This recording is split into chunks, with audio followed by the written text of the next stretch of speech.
Hi, I'm Lou with another episode of My Car Story, and today I'm with Stephane Rambeau, and we've got a great car for you. Good things for those who wait, because we've waited a while to get to his garage, and you're going to see it right now. Stephane, glad to have you on the channel.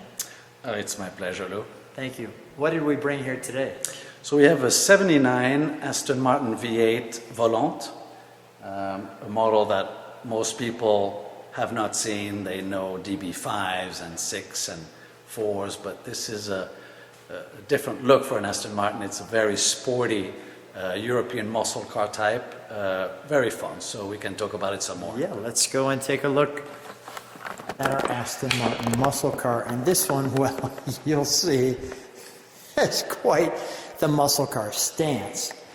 When I first seen it, I thought it has some flavor of an Isogrifo, but it has much more of a muscular Mustang 67 look as well. And just so you can see, that look looks like, well, yeah, as a matter of fact, there. Aston Martin did admit that they took a few angles and looks of the Mustang. Not a bad idea at that time frame. And this one, as you can see by the color being black, it reflects everything, and it really is marvelous. Now, Stephane, how long have you had this one? So about 4 years. I found her in Miami and spent a few dollars making it a better car, maybe like a number 2 on the Haggerty scale, hopefully. Yeah, it looks just great. It has that very muscular hood and the embedded headlights. Now, you don't, to your point, when you think of an Aston Martin, you think of that face right there. True. So that's a 1959 DB24 MK3. Different lines, different epoch for sure. This particular V8 actually was lasted for about 2 decades. Aston Martin started in '69 and it went, the model ended basically in '89. It used to be called the DBS V8 and it became eventually just the Aston Martin V8. This one is the Volante because it's a convertible. And Volante in French means? Well, Volante in French means flying. So obviously when you have a convertible, I guess your hair flies in the wind, or the car looks like it's flying. I don't know. Or maybe it's just because it's a French word and it sounds better. Yeah, it's certainly cool, yeah. And the jewelry on this one is spectacular, as you can see there. Interesting where the gas filler is. So you will notice there are 2 gas fillers, right? Oh, just in you said case. that. I didn't notice that. Yeah, just in case you choose to go to the gas station on each side.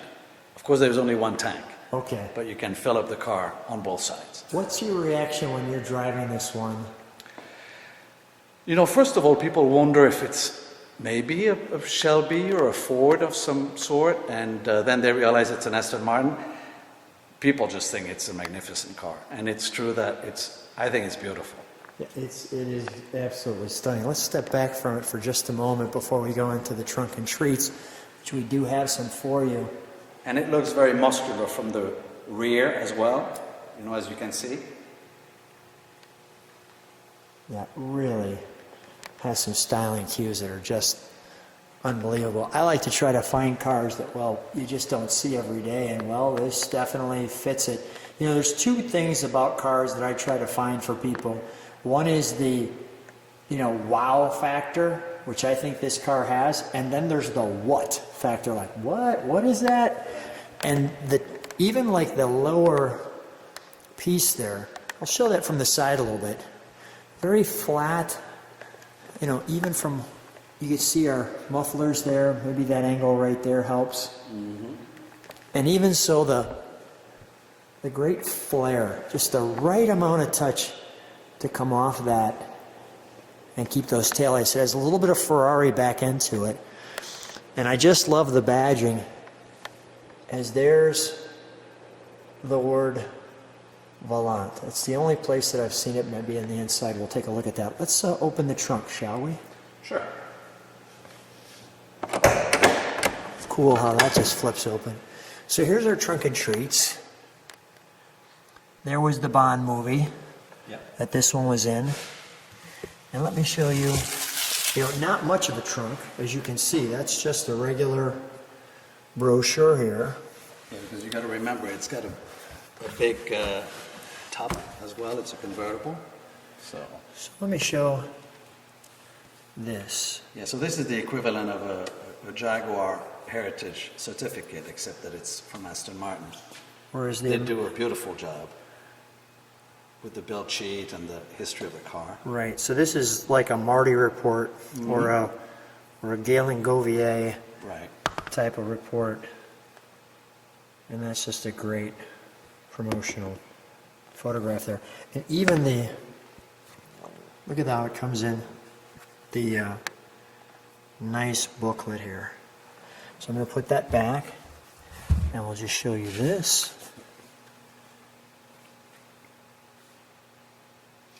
Yeah, so this particular model has Prince of Wales options, different rims, bigger rims. The Prince of Wales. Prince of Wales options. because Sir Charles had one of those. Why one of not? those Yeah. that he commissioned, and it was a little sportier. The inside looks a little better. The steering wheel, the wood, the rims, the muffler.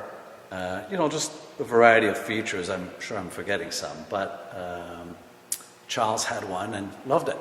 Well, let's take a look at the interior, shall we? We'll close that trunk. May I? So here we have, first of all, just that light right there that you can see. And of course, the ashtray, very important in those days, right? Right there in the back. And I thought this was you could see that opening there. Talk about a wonderful door.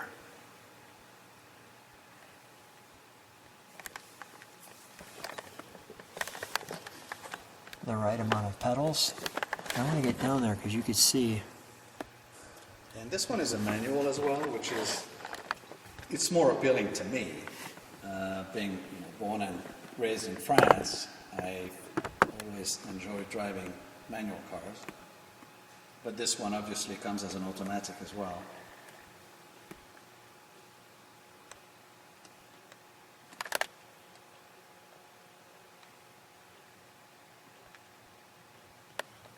You can hear the clock working. Let me just take one step back to give people the overall. Now that's an instrumentation piece right there, boy. Let's show these seats. There's like It's a very comfortable car. you can see there's like an additional piece to the headrest, which I'll feature right here. And then the back, there's actually enough room for somebody, as you can see. Absolutely. And they tucked you in right there. It's absolutely glorious. Our RPMs. Our voltmeter. And by the way, the clock works. It happens to show the wrong time because when I charge the car, I turn the battery off. But everything is fully functional on this car. Yeah, it's great. There's your little baby glove box. And there is one more.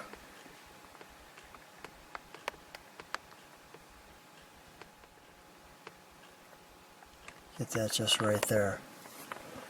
And what is, we've got a choke. That's So we what got that the is. choke right there, which of course, cars don't have chokes anymore nowadays, but this is a big engine, and the choke does help when you start the car. All the toggles. We have a safety warning light there. And the all-important stick shift there. And then one of the things, go ahead, you're going to share something. And here is your glove compartment. You know what? And, Ah, I mean, yeah, that's wonderful. high luxury, very James Bondish. Yeah, and a light I see in there too. Yes. Absolutely. A light right here. Very nice. Yeah, it has details, and you know, for the passenger's feet, this car has details. Oh yeah. For being a 79. Oh, I see what you're saying. It has its own little. Yes. I mean, you feel like you're in an airplane in first class. Right. Okay, so I was looking at this as the glove box. Yeah. The wood was so wonderful that I didn't even think of that obvious. It blends in well. Yeah. What are the switches here? So those are for the windows, actually. Okay. Got it. Not very intuitive. But, Interesting. And for the roof, for the top, it's on the left over there. This one's over here. Exactly. Got so, it. you know, everything doesn't necessarily make a lot of sense because this is an Aston Martin. And, you know, that's how it is. Would you like me to open up? Of course, yes. You knew where I was going. Now, right off the bat, we've got this wonderful big arch in the back, as you can see. And then that. Yeah. Right here, actually. That makes quite the statement. Yeah. The Aston Martin Lagonda. So all of the creature comforts, we have air conditioning. One thing that I thought was interesting too is you could see all of these pieces are facing me. Mm-hmm. Instead of I have to turn the camera around and turn it around. Interesting. I thought it was great too that we've got the red horns along with the red fan. Yeah, big fan. This car overheating is not a problem. And we can see who's built it. Yeah, so this is a big V8. I think it's like a 5.9 liter, a 6 liter. This is it's a big engine. You can hear it when you start the car. So of course it's not very quick off the line. It's a heavy car, but it has plenty of power and speed if you need it. I mean, last time I drove it, I was doing 100 miles per hour on the highway. Not a problem, very stable. You feel very secure, and you feel like you have lots of power because it's a big V8. Let's fire it up, shall we? Sure. Now I can tell you when we fire it up, we're going to hear the fans go off. Yes, we will. So before we fire it, let me do this. Because as soon as we fire it, we might not be able to talk too much more. Stephane, what a treat to come on down. Thanks so much for inviting us into your garage, your gallery, really. And thanks so much for being on the channel. Let's fire it up here. I want to watch it, and then we'll listen to we'll let the exhaust idle, and then we'll give it a rev.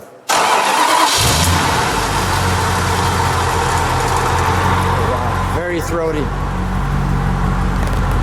Can you step on the brakes for a moment? Beautiful. Now let's give it the one rev.